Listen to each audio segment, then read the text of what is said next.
Brothers and sisters, to give us session two, the battle plan, strategies on how to promote our Catholic faith, its spiritual advocacies using social media, please welcome Genesis Reonico. Good evening, everyone. Hi, once again, my name is Genesis Reunico. And busog na ba kayo? Both in mind and in tummy? Busog na ba? Tonight, the whole day has been really an educational event for all of us. We have listened to different speakers, given different perspective on how we can use social media to further promote our Catholic faith. And tonight, we will continue to learn more on exactly how to do this. I have a question. Have you identified your advocacy? I know you have heard a lot of different advocacies the whole day. Some is about how to defend Mary. Some is how to fight against pork barrel. Some are about promoting open source software and many things. At this point, my hope is that you have identified what area in the sphere of our Catholic faith or in mission, advocacies that you would like to take on. There's so many things that we can do to help. But one thing is for sure, we can't do everything. So I hope at this point, somehow you have an idea on exactly what message you have for them. So let's begin our talk for tonight.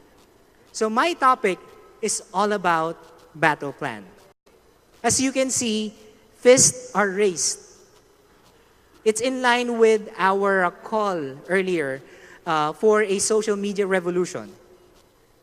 Fist signifies fight. But the thing about it is, in most cases, such fight doesn't end with a victory. Why? Because in fights like this, somebody has to lose. And as Christian, as Catholic, our goal is to make sure that everybody wins, to feel the love, the faith that our Catholic Church is teaching. So I'd like to change my talk. No, not really, not change it completely, but really to change the perspective. Instead of focusing on the strategies, I'd rather focus on the advocates, you guys. Because no matter how good the tool is, if the person who is trying to promote is not really well-rounded and trained, then I believe that no matter how good the tools is, no matter how easy it is to use, it will not work. And I believe that to be a good advocate, what we need is an open hand and a miracle. We need a miracle. But what I'm going to discuss tonight is the word miracle, which is an abbreviation of different words. So join me as we uncover what this miracle is. First letter M. Any idea what the letter M stands for? Message. There's a clue there, and that's indeed correct. It's a message. As an advocate, you must know exactly your message. What are you trying to convey? You can't just go into social media and say that, hey, I support this and I support that, but you're not really sure exactly what it means. Okay, let's continue. You need to ask yourself the following questions to make sure that you know your message. First, what do you believe in? What do you believe in yourself? I mean, with everything that you can put your hands on, you can be pro-life, you can help in the apologetics field, defending the church against, different aspects that other people are trying to criticize, and many things. Ask yourself, what do you believe in the context of our faith? Next question. Are you passionate about this cause? Do you have this passion? I heard Steve Jobs. You know Steve Jobs, right? Okay, you know Steve Jobs. If you don't know him, he's the one who conceptualized and visualized most of the tablets that you have in your hands right now.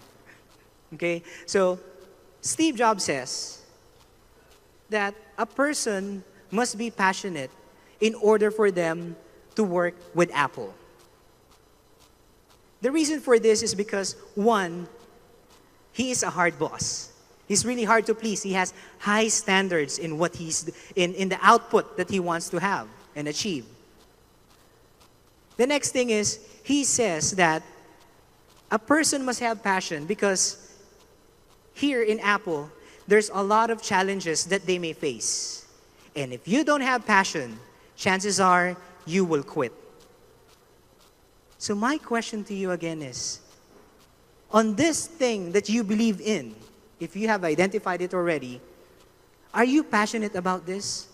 Because believe me, many advocacies or many causes that you would try to share to others will definitely encounter some challenges along the way. And passion will keep you going. So make sure that you have passion on the advocacy that you are thinking or the message that you would like to convey. The third question is, are you willing to support this offline? I mean, yes, you can continue to share good information in social media, but what if this advocacy that you are supporting all of a sudden calls you to support it offline without the use of computer? What if this cause that you would like to support requires you to be there? Instead of being noisy in social media, they want you to be there. For example, in the deliberation in Congress about the RH bill, sometimes show of force can be displayed through showing numbers. Yes, you can always be noisy in social media, but can you be there?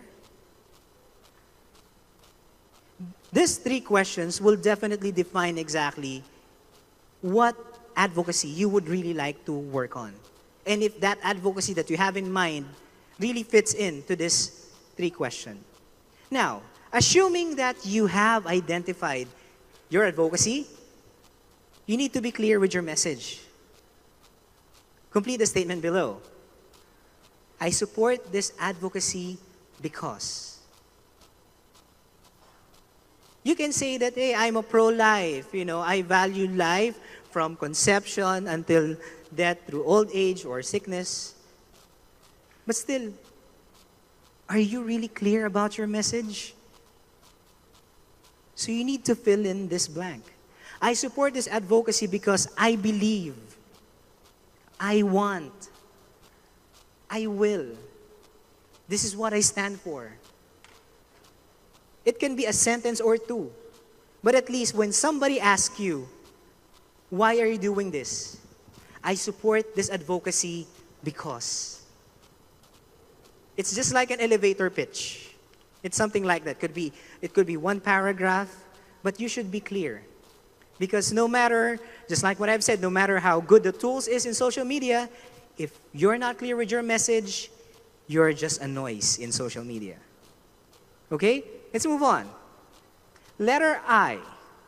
Any idea what letter I stands for? Integrity. Integrity, that's true. People will definitely check you out. You can always say that you are pro-life, but yet people will not believe you right away. They will check your other profiles and other areas in social media. In my experience with my blog, because one of my advocacies in terms of providing jobs, or at least helping other people find jobs or a source of living, is through the internet. So it's like a freelancing and working from home. And that's always been my battle cry for almost 12 months.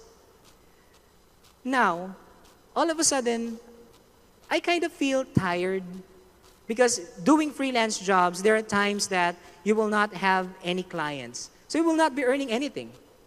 So a thought came to me, why not go back to a regular 9-to-5 job? Why not enjoy the benefits that a typical job offers once again? But my wife reminded me about integrity. She says that you've been shouting out all these months, that it is possible and sustainable to work from home. And then you will change. That is a reality check for me. And I stick. And so far, the same goes. When I check my blog, the most visited page in my blog is my About page. It's my About page. Same goes, meaning to say, I'm advocating for work from home. And people would like to validate, hey, this person, okay, I love what he's writing, what he's saying, but let me get to know him more. People will check you out. So if you are promoting an advocacy, make sure that everything that can be seen online is in line with that advocacy. And there is integrity in what you say. I know it's a little tough. I know it's kind of strict, but that's the point. You need to have passion in your advocacy. Letter R for miracle. What does R stands for? Resourceful. This little girl cannot reach that drinking fountain, but she knows what she needs to do. She will find a way to make sure that she'll be able to drink. What is this? A piece of a puzzle. Your message, your advocacy, your answer to the question earlier that I support this advocacy because is that piece of puzzle. You are part of the one bigger advocacy, the one bigger cause. Sometimes it will be very hard for you to sustain this cause or this advocacy because it would require resources, it would require information, it would require your time. What you need to do is, you need to connect with other advocates. You need to connect with them. Because your small message, combined with the other pieces, will make sure that your message, the advocacy itself, will be seen and will be heard. You don't have to do it alone. You need to reach out. And you need to join social media groups, meetups, forums, and events. Things like this. My hope, and I believe that you guys are here because you would like to use social media in helping our church propagate the message of love, hope, and peace. And definitely you can do that. And this is the first step. You're showing your willingness on this. Okay? Letter A. What does letter A stands for? Awareness. You cannot be aware if you cannot see it. I mean, of course you can probably hear stuff, but nothing beats seeing things. It gives you more information. Now, here's one good example. If you are an advocate against RH Bill, you've read the original bill, and you say that, hey, I don't like certain provisions, and I agree that some sections should be removed, revised, modified, taken out of this bill. Okay. And you share it in social media. You are so passionate about it, this must be removed or else, and things like that. Now, all of a sudden, somebody made a comment coming from the pro-RH side. The person says, are you not reading? There has been a lot of revisions already on it. And what you are trying to request to be removed has been removed a long time ago. Now, where does this put you? It puts you in a bad light.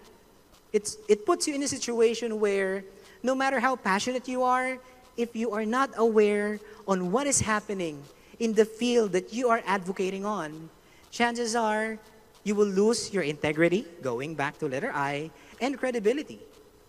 Meaning to say that you're just someone who would like to rant without checking the facts. So you need to be aware in the advocacy that you would like to promote on or support. So how can you be constantly updated and be aware of these things? Of course, we will use social media. I have 3 suggestions, and basically it falls under what we call the social media tools. Okay? But there are a lot of tools that you can use. They call it listening tools. Okay? But I have 3 that is so easy to use.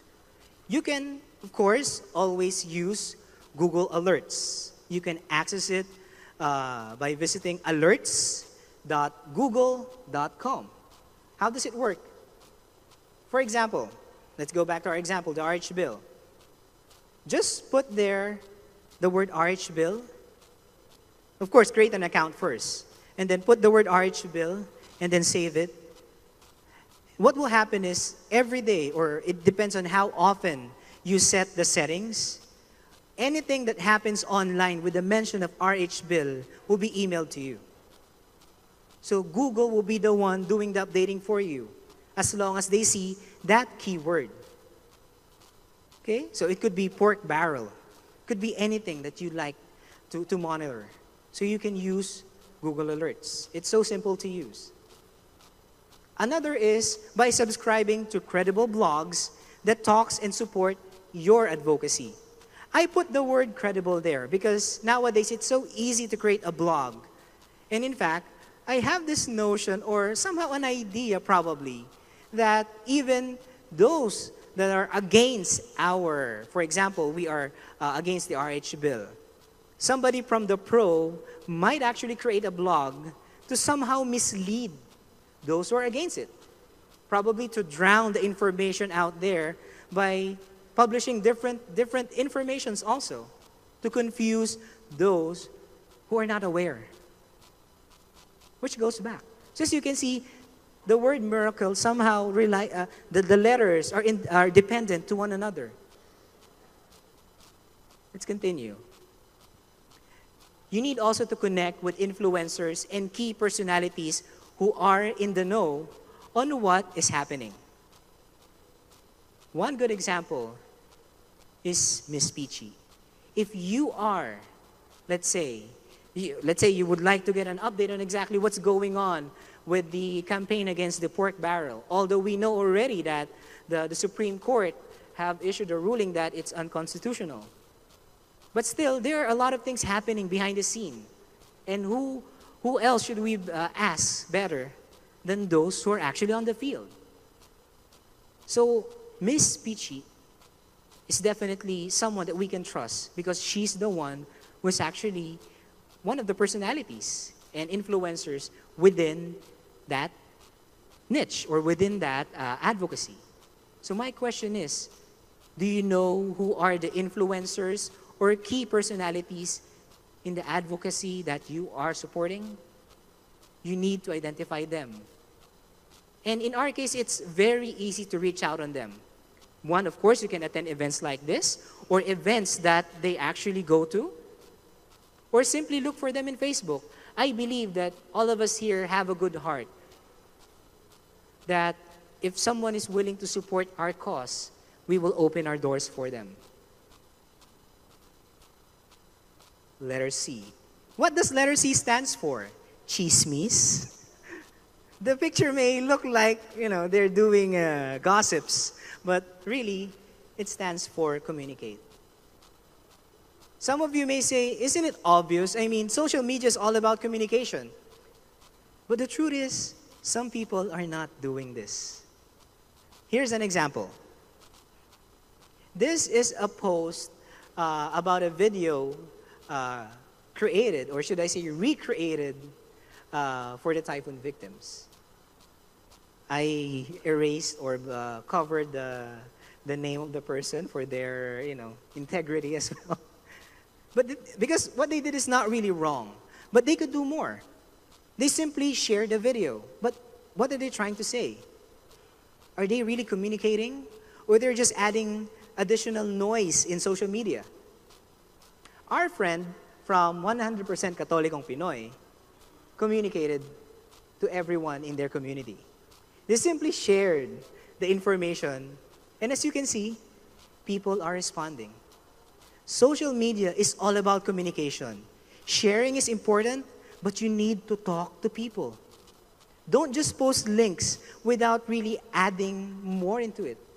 Interact, especially with your advocacy. Interact. Communicate. Letter L. L stands for leadership. It takes courage for someone who have built a following to lead the group outside social media. In the case of Million People March, a single person started that spark, started that small cry of desperation, small cry of discontent on what's going on. Now, she was asked what we will do. Of course, she says that I will go to Luneta on this day just to show my discontent on the system and what's happening as a sign of protest. There are even people who can actually do it on their own. But since she started the fire, she started the spark, people ask her, what should we do next? And it takes someone, it takes great courage, it takes passion, it takes integrity, going back all the letters there, to become a leader in social media. Not a leader that someone would be looking up to and be famous, but someone who will lead them and be in front of the advocacy. And that's what happened here. I mean, it takes time, it takes effort to really lead people, that many. I think this is a different picture, but the idea is there. That it requires you some courage to be able to lead. Some will say, I'm not that type of person because I'm shy. I don't think that I have the confidence to lead. If you are supporting and really willing and passionate in moving forward with this advocacy that you have in mind, you need to forget yourself and really give everything that you got. Because one thing is for sure, whatever you're giving out is nothing compared to what others will get. You're giving out something, but everyone will be blessed with your action. And that's the whole sense of advocacy. It's not about you. It's not about you. The last letter, empowerment. Once you have led a group into action, once they have started to follow you and believe in what you are supporting and advocating on, that's good, that's nice. But do you have the strength, the resources and courage really to sustain that? You need to empower others. Going back to the picture earlier, it takes a lot of resources and a lot of minds, a lot of manpower to pull this off. And this didn't end there. There's been a lot of pocket gatherings as well that is happening. Without empowerment, definitely it will not be possible. It will be just a one-hit wonder, should they say. That, okay, the event, the Million March happened, but what's next? You need to empower others. You need to pass the torch. You started a fire. Now it's time for you to pass it on. Once you started passing it on, I believe that a miracle is already happening. In fact, you who have started the spark, you who are promoting, you who have an idea that I'd like to support this advocacy, is a miracle in the making. All you need to do is to trust, have faith that whatever this advocacy leads to, know that God will be with you. Know that the Holy Spirit, the fire, the tongue of fire that came during Pentecost will be with you. Now, if you have doubts, I haven't lived my life, in a way that I think I'll be blessed. If you have any doubt, go into confession. Reconcile with the Lord. And then from there, definitely, all the blessings, all the courage, the graces that you will need just for that cause will be there. And always, let us not forget that God, Jesus Christ, is the essence of why we are advocating on. We are promoting the love that He has showed to us. And I believe that in our small voice, in our small effort, in this revolution, social revolution that we are starting, in that simple spark, we can start a fire that will touch the lives of others. Continue and be blessed, and may God be glorified in everything that we do. Thank you and good evening.